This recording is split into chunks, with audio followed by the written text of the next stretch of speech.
Dengar-dengar suara dentuman-dentuman itu tuh kita nggak tahu itu tuh apa gitu sebenarnya. Saya sudah mencoba 4 kali percobaan kabur dan yang keempat kali baru bisa lolos. It begins with a hope of work abroad, but ends in enslavement for transnational organized criminals. Dan ternyata benar gitu kan, posisi di sana sedang tidak baik-baik saja, lagi ada perperangan gitu kan, yang udah mulai mendekat dan udah mulai masuk gitu kan. In the midst of armed conflict on the Myanmar-Thailand border, more than 120,000 people from around the world are trapped and forced to work in online scam centers. Asumsi kita apa? Kita mengikuti perusahaan Cina yang sifatnya itu mafia. Otomatis dengan seperti itu, kita harus siap pasang badan sampai mati. Ketika kita nggak berhasil, kita didor jalan. We met Indonesian victims who managed to escape from a criminal city on the Myanmar border. We snuck into the city and the criminals' digital networks, tracking their coordinates and charting the actors behind them.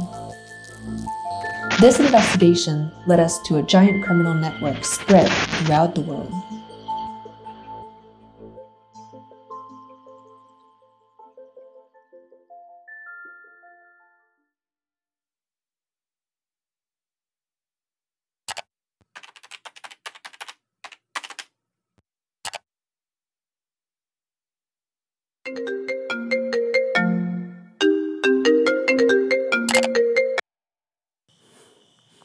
Ya, ini dengan saya posisi saya bisa keluar, bisa dilihat belakang saya ini Hotel Asia Pasifik, tempat kita bekerja. Di situ ada kasino, ada tempat PSK segala macam di situ, di atas ada tempat buat nginep kayak gitu-gitu, masak dan lain sebagainya. Kita di lantai 2 itu untuk mengerjakan scamnya. Untuk tim kita bisa keluar karena mesnya itu ada perjalanan seperti ini kondisinya, seperti itu penjagaannya. Di depan di belakang ini ada pos security. Kebetulan ini di tengah ya, kotanya di kota yang ramainya. Ini sekitar 15 menit jalan kaki dari sini, itulah di Meyawahabi namanya, yang informasinya beberapa waktu lalu yang ada penyiksaan, ada penjualan organ tubuh. Itu dekat dari sini.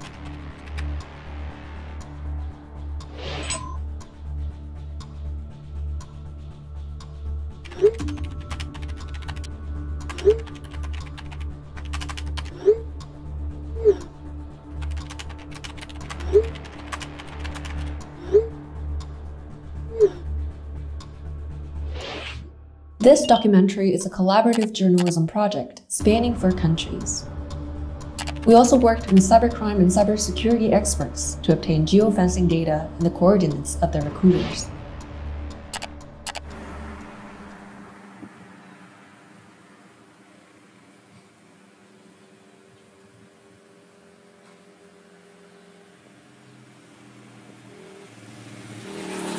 Puin Hotel, Mesot, Thailand. Here, 5 Indonesian human trafficking victims arrived after successfully escaping when fighting broke out between the armed resistance and military junta.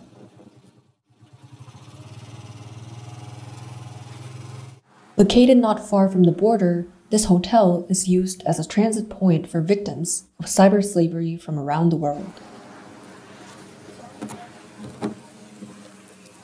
It was at this hotel that Utok, not his real name, first set foot in Mesot before being smuggled to Srekoko, Myanmar. Pertama datang dulu seingatku dari arah sana. Nah, nggak tahu kenapa pas datang kembali pas hari Jumat, malam Jumat itu, malam Jumat datangnya dari arah yang berlawanan, dari arah sana. Itu pun banyak pembelokan, Pak. Ya, penangkapanku dibelokin kayak gitu mungkin ya, itu untuk menghilangkan jejak. Pertama kali datang itu nyampe di sini sekitar jam 3 subuh. Dan kabar dikasih taunya itu nggak usah check in karena cuma menunggu sekitar 2 jam udah dijemput. Nggak taunya sampai jam 9 pagi baru dijemput. Iya. Itu kami stay-nya mobil stay nunggu di situ. Iya. Di lapangan ini. Lebih persisnya mobilnya di situ.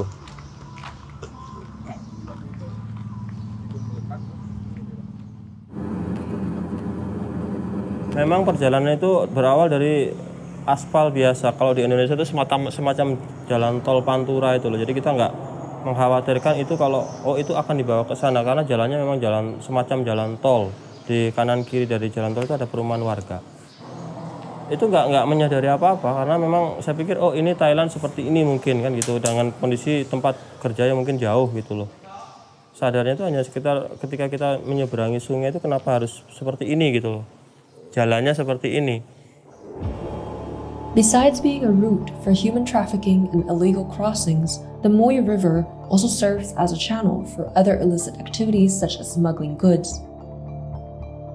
Ironically, these activities take place not far from the Border Immigration Office. These cars are commonly used to smuggle victims from hotel via the river on the border. The Chinese people sitting by the window were waiting for their ride.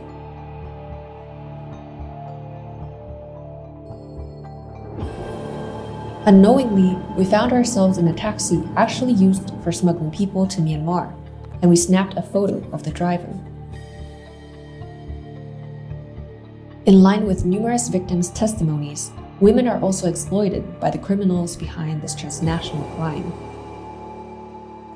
Itu pekerjaan itu udah nggak, menurut saya pribadi nggak benar lah. Jadi kita dipekerjakan sebagai scammer, kemudian di dalam itu kita disuruh untuk membujuk seseorang, lebih-lebih kan laki-laki ya, kita sebagai dibikin karakter sebagai perempuan dengan aplikasi WhatsApp seperti itu, kemudian mencari korban dari pasar Italia atau Rusia atau mana itu, mereka taunya kita sebagai perempuan. Bahkan di sana juga ada model real, model perempuan. Kalau misalkan dari customer itu ingin video call atau sekedar voice note, itu memang ada modelnya. Fearing for their safety during the war, 5 Indonesian victims decided to escape from Sri Koko. Their desperation brought them to Yatai International Holding Group, which allegedly holds full authority over all illicit businesses in Sri Koko. Karena kita berhadapan dengan mafia ya, yang mereka yang mempunyai perusahaan itu kan mafia gitu kan, setahu saya gitu kan. Terus dengan kejadiannya kita berada di kota yang mereka miliki gitu kan. Jadi pun situasi di Myanmarnya sendiri kan sedang perang gitu kan. Jadi itu antara pilihannya antara mau stay di situ atau nggak tahu ke depannya kayak gimana, atau memilih keluar tapi memiliki keuntungannya kayak bisa lepas dari pekerjaan itu gitu kan, bisa pun harapannya pasti pengennya selamat gitu. Jadi pasti hal-hal yang kayak menakutkan seperti itu tuh pasti ada gitu, walaupun gitu tidur segala macem gitu kan, pasti keingetan kayak ini situasinya aman gak sih gitu kan. Mereka harus merasa kita baik-baik saja, tapi aku nggak merasa baik-baik saja gitu, kayak di posisi bukan masalah visa lagi gitu kan, ini masalahnya udah masalah perperangan, udah semakin mendekat. Jadi itu antara ya dibilang antara hidup dan mati mungkin ya, karena nggak tahu gitu kan ke depannya bakalan seperti apa. Dan perusahaan pun kayak tidak memikirkan keselamatan karyawannya kayak gimana, mereka malah menyuruh kita untuk bekerja seperti biasa gitu. This is just one success story of escape from the scam centers amid a deadlock of rescue operations. A year after their return to Indonesia, another 15 victims from the same company have been freed. War is once again raging in the Mewati border town, Myanmar. Kondisi dunia kian diwarnai berbagai dinamika, mulai dari bencana alam, konflik bersenjata, hingga perkembangan modus kejahatan transnasional yang semakin canggih. Sejak 2021, tercatat 3.428 kasus WNI terjerat online scam yang mayoritas masih terpusat di kawasan Asia Tenggara.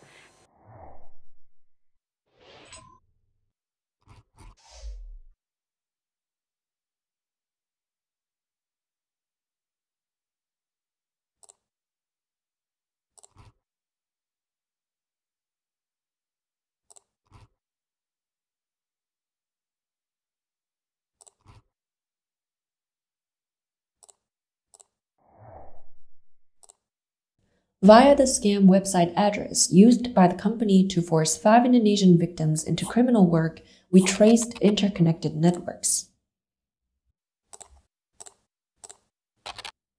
Hundreds of these links are fraudulent sites disguised as crypto investment. Like this one, this, and this. These fraud websites use the same web design. Through these addresses, we discovered links to Indonesian gambling sites, such as kawantogel.co and pengepultogel.com. Kawantogel's customer service admitted that the site's server is based in Thailand. This confession directed us to further investigation. Pretending to be job applicants stuck in Bangkok, we infiltrated several Telegram groups that recruit victims into forced labor.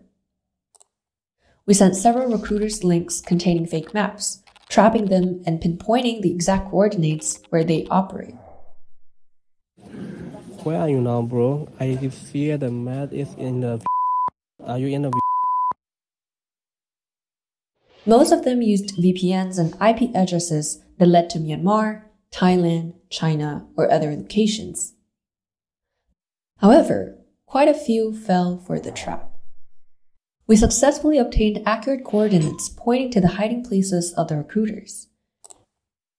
They were identified to be in Cambodia precisely at this point, and in Myanmar at this point.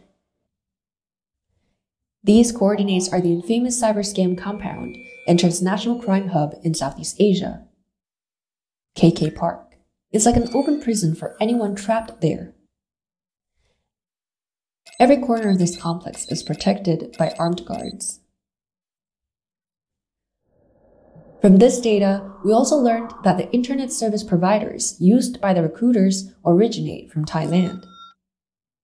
This finding aligns with the results of the geofencing operation conducted by ATII, which exposed internet traffic along the banks of the Moy River. This map shows the points of internet service providers used by the criminals. Most of them are from Thailand. Within this network range, there are scattered complexes at the center of online fraud and cybercrime at the border. Apart from the Shwe Koko and KK Park, there are other complexes, such as Gate 25, Family Park, Singhua, Wanya, KK2 or Dongfeng, and the Dongmei Group Complex. We came closer to KK Park to verify these findings. Right across from KK Park, there are several transceiver stations positioned closer to this nefarious complex than to Thailand.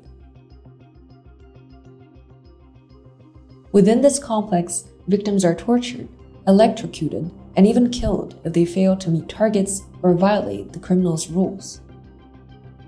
This complex is strongly suspected to be linked to a mafia or transnational crime group with a network spanning across the globe. We also infiltrated the criminal city of Shwe Koko, where 5 Indonesian victims were forced into criminal activities. From the Asia Pacific Hotel, the office of the 5 Indonesian victims, these videos were recorded and uploaded to TikTok. Through dozens of computers, these online romance scams rely solely on the Telegram app and fake crypto charts.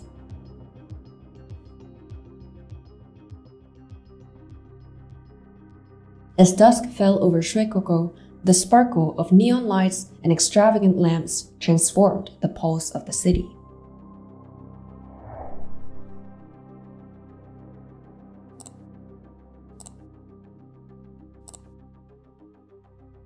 Border Guard Forces, or BGF, is suspected of providing security for all illicit businesses along the Myanmar-Thailand border.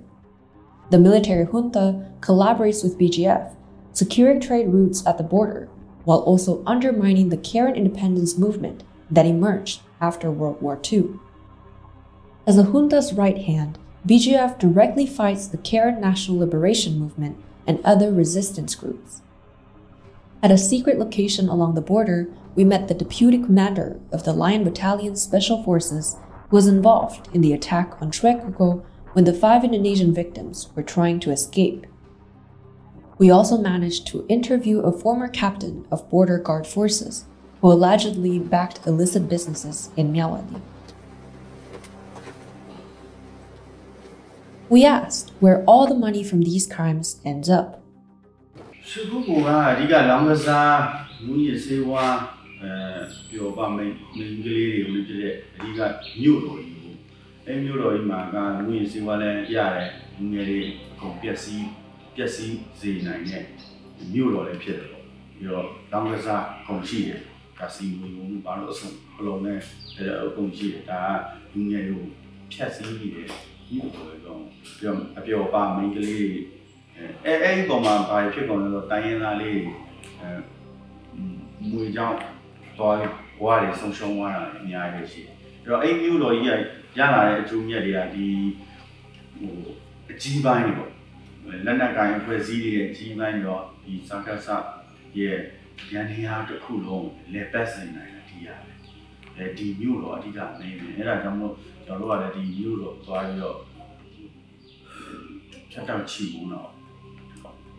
It is strongly suspected that millions of dollars from illicit businesses along the border are flowing into the pockets of military junta. BGF, through Colonel Sochitu, acts as the intermediary. Meanwhile, most of the developers responsible for cyber slavery are affiliated with these two figures, Shi Zhijiang and Wan Guokui. Both have tried to present their criminal empire as part of China's Belt and Road Initiative project. Property development and grandiose mega projects are commonly used to trick investors and other stakeholders. They also exploit armed conflicts and vulnerabilities along the border to relocate gambling businesses from the Philippines and Cambodia.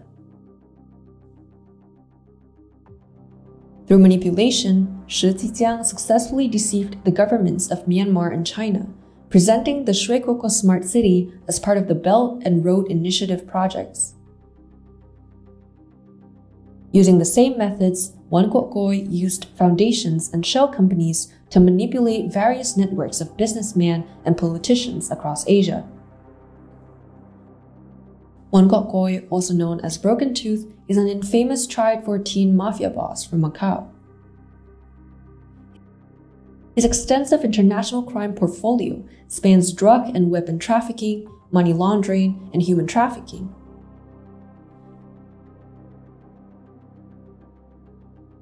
After being released from prison in Macau, he rebranded himself as a flamboyant, patriotic businessman, created his own beer brand, and associating himself with the Communist Party of China.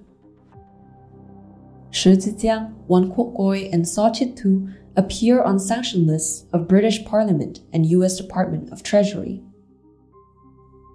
Before the military coup in August 2020, the Myanmar government, under Aung San Suu Kyi, was investigating irregularities in development along Myanmar's borders. She subsequently reminded all business entities there to comply with the law and regulations.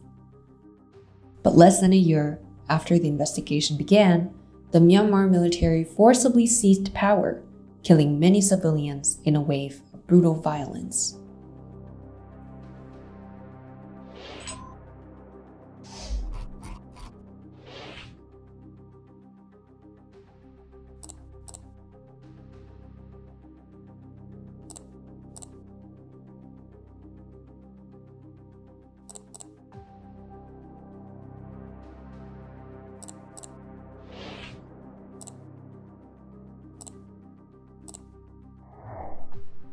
After the military junta seized power, Shweikoko rapidly developed into a hub for various illicit businesses and a haven for transnational crime.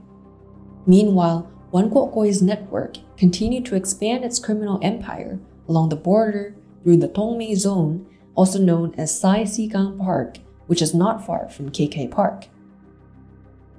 The Tongmei Zone project was established to accommodate the relocation of casino and gambling businesses from Cambodia, which were forced out due to law enforcement efforts by China and Cambodia. The Tongmei Group was founded by Broken Tooth, along with Malaysian businessmen and politicians associated with a former deputy minister of Malaysia. According to a Tongmei Group proposal we obtained, Wan Guokui serves as a chairman of the board of directors under the shareholders list. Of the two Malaysian businessmen in the Tongmei Group proposal, Datuk Abdul Shakur bin Abu Bakar is listed as honorary chairman of the board, and Datuk Sri Leong Kee Huat as one of the co-founders.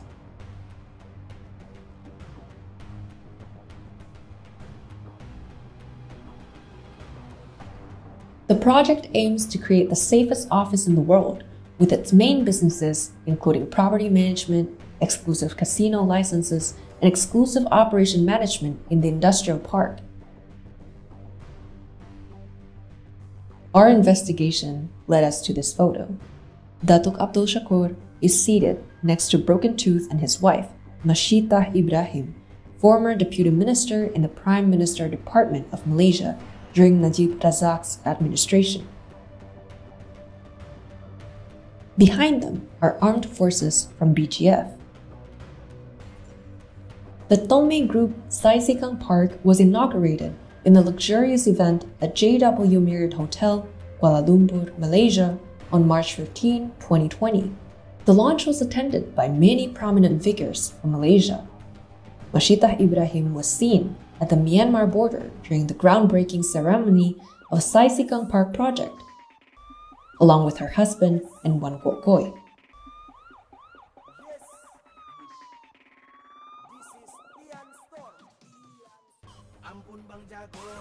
The Instagram stories of Abdul Shakur and Mashitah Ibrahim's son, Muhammad Wafi, provided additional clues about this family's connection to cryptocurrency businesses and Myanmar tycoons.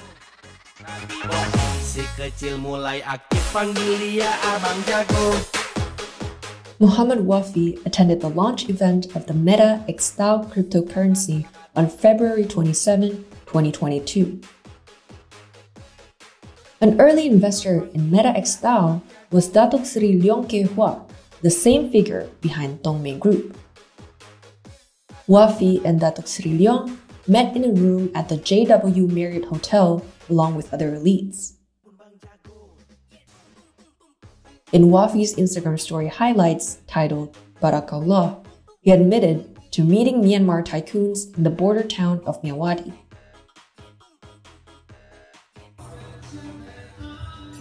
Wafi deleted all traces of his story on Instagram when we confirmed his connection with Myanmar businessmen. And we asked about his business relationships with them after the Myanmar military coup. Kalian merasa tinggi, biar ku merendah. Kalian merasa hebat, biar ku yang lemah. Merasa paling terbaik, tapi cara kalian licik. Maka kita kaget skill otodidak, bikin diri pandai. Jangan senang dulu, semua tinggal tunggu waktu. Ada yang manis, tapi itu bukan susu. Anak baru haus budian, datang seolah dia jagoan. Maaf Jodang, sorry Jodang, ampun Bang Jago.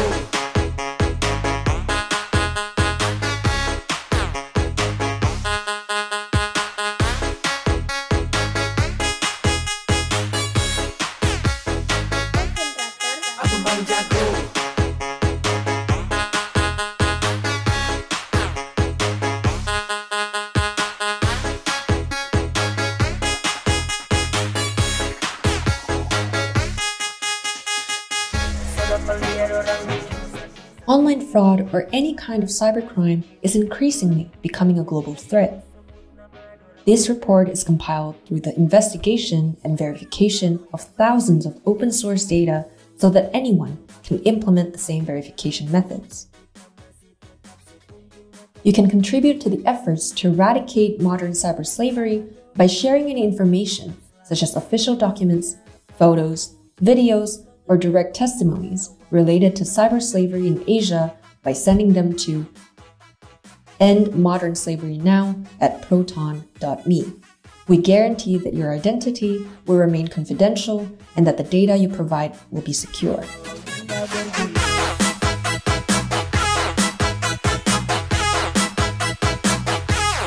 Anda berdua